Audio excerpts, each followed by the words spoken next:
everyone, and welcome back to the channel. We've got some breaking news coming out of the NHL Department of Player Safety today, and it involves New Jersey Devils defenseman Brenden Dillon. If you caught the Devils game against the Chicago Blackhawks on Wednesday, you probably know exactly what I'm talking about. Dillon has been handed a fine of $5 for a boarding incident involving Blackhawks forward Tyler Bertuzzi. Now, $5,000 might not sound like a huge amount for a professional athlete, but it is important to note that this is the maximum fine allowed under the current collective bargaining agreement, or CBA. This means the league looked at the play and decided to throw the book at him, at least as much as the rules allow for a financial penalty. Let's break down the play itself. It all went down in the first period.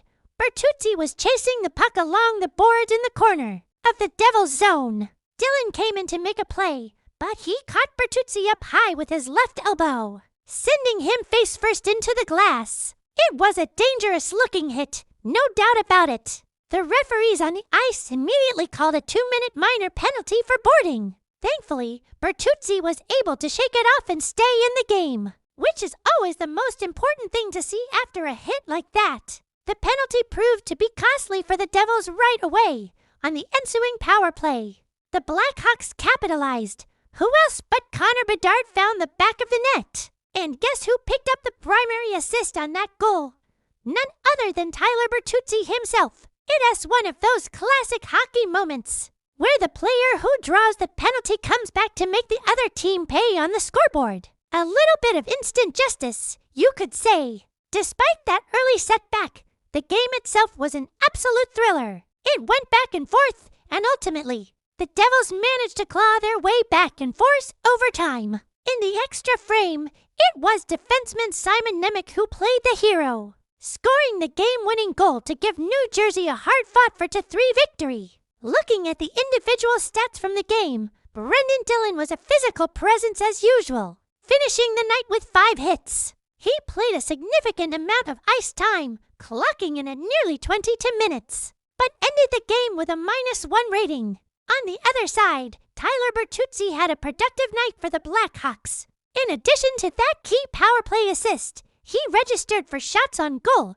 and even had a blocked shot. So, the big question everyone is asking is, was the fine enough? When you see a hit from behind, especially one that drives a player's head into the boards, the conversation always turns to player safety. The league is constantly trying to crack down on these types of plays. Given that Dillon received the maximum possible fine, it shows the NHL took it seriously. However, many fans and analysts are debating whether a suspension should have been considered. Since Bertuzzi wasn't injured on the play, that likely played a major role in the league's decision to stick with just a fine. It's a tough line to walk. You want the game to maintain its physical edge, but you have to protect the players. Dillon is known for his physical style, and he often plays right on that edge. This time, he crossed it, and it cost him $5,000. It will be interesting to see if this incident makes him adjust his approach in the coming games, or if he'll continue to play with that same hard-nosed intensity.